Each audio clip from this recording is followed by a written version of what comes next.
G'day, Mark Batten in Australia here, day 42 of the 60-day video momentum challenge. The topic of today is, do you believe happiness is meant for the fortunate, or is it a choice to be had by all? How could happiness play a part in the future, as well as the future of others? It's a very interesting and very challenging question. I have thought about this long and hard.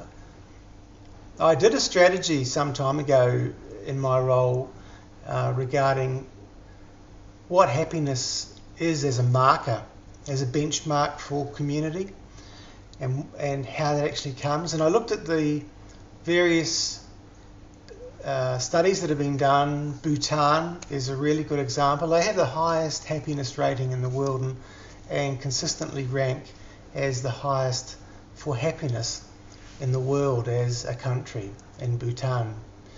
Worthwhile looking up, Bhutan. I was fascinated about this for some time, and at the same time I'd been seeing videos of people, and children in particular, but people with nothing in South Africa playing in dust bowls with not even a ball, just finding something, wrapping reeds up and playing soccer, rudimentary soccer, and just having fun, and people being really happy, even though from the Western society perspective they have nothing or less than nothing. Subsistence in these areas, and in the areas particularly they call it sub-Saharan Africa. So a really challenging environment.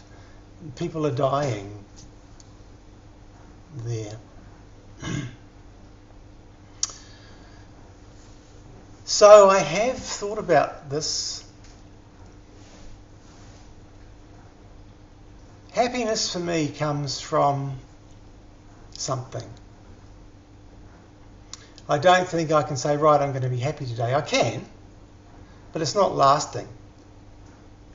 I've tried it. Get up, I'm going to be happy all day. And it makes a difference, don't get me wrong. I can focus and just decide to be happy. And you can do that. What I believe to be more sustainable in terms of playing a part of our future is that happiness comes from two things: joy and gratitude.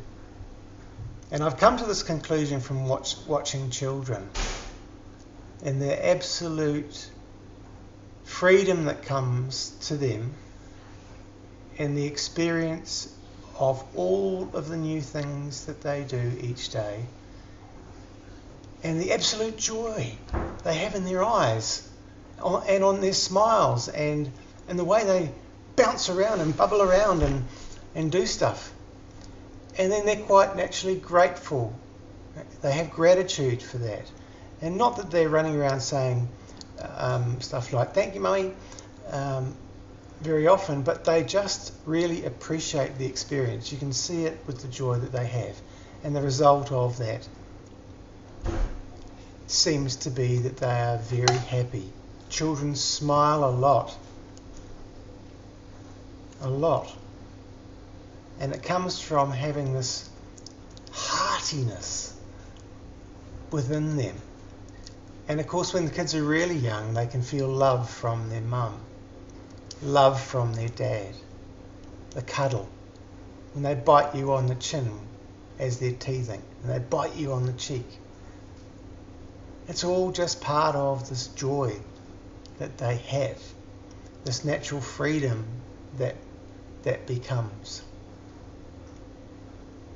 It leads me to another conversation, actually, and for many years I've struggled with what my purpose is in life, and I've decided that purpose is actually just in being here, is actually to survive this lifetime.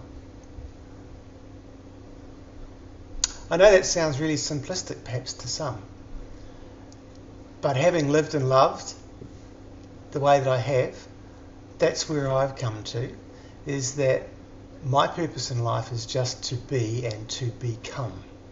I chose to come here. No one else chose that.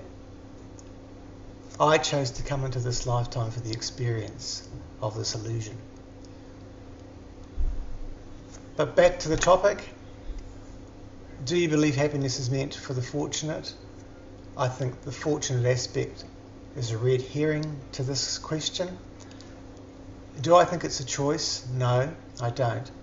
So I think, like I said before, the aspect of happiness is there for all of us to have, if we can all just but be like children. That's Battenman for day 42. I'll see you tomorrow, trendsetters.